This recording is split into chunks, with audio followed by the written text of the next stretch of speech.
It's a mountain steeped in history, a dormant volcano that last erupted 50 million years ago.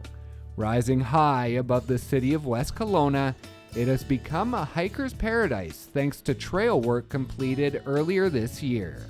There is 3 trails that you can take, and today we're going to be taking the Boucherie Rush. Correct, yeah. We'll start out along Flintman, do about 2/3 of it, and then we'll turn uphill and head for the summit.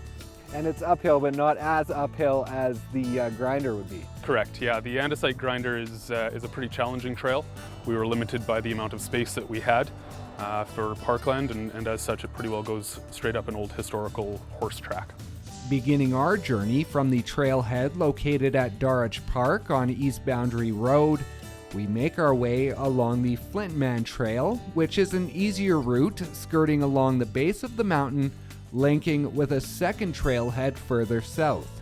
It also heads towards an important intersection that will lead us on the remainder of our hike.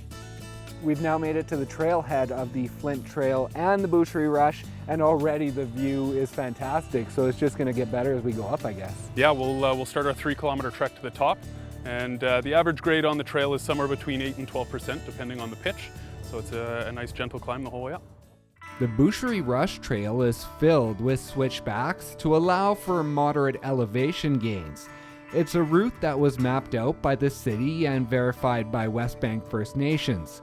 The project was a collaborative effort between the two groups, with interpretive signs placed along the trail, all of which have connections to the history of the First Nations.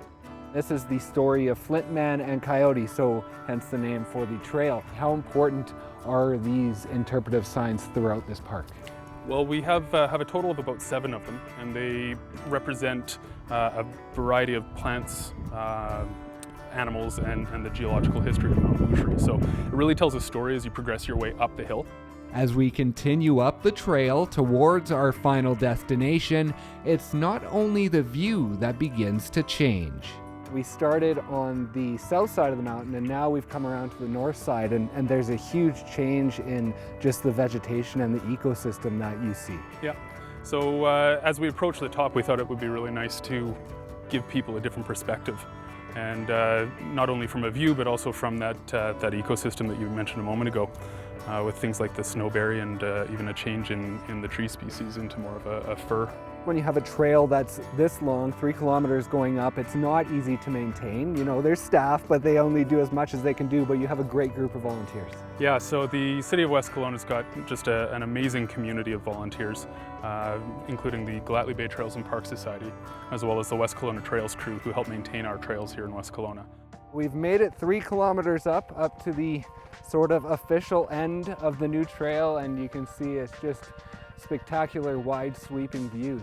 Yeah, you get pretty much a 180-degree view, all the way from Kelowna's Mission right down towards Peachland and Summerland. So the view from up here is pretty spectacular. When enjoying the hike, it doesn't take long to gain an appreciation for the work that went into building the trail system, which, due to the overall grade of the mountain, was accomplished without the use of machinery. We had Cabin Forestry help us out with the construction of this trail, and they had a crew that ranged from 6 to 10 people out here for about 2 months, and the entire trail was built by hand with picks, shovels, and a trail building tool called a McLeod. And those guys, they'd be out here all day, every day, humping water and tools and equipment up and down the hill, and gradually they started at the top and gradually worked their way all the way to the bottom. Those enjoying the new hike are reminded to stay on the main trail and away from the old pathways, which are under remediation, in the hopes of returning them to their natural habitat. Reporting for Go on Shaw TV, I'm Brendan Osborne in West Kelowna.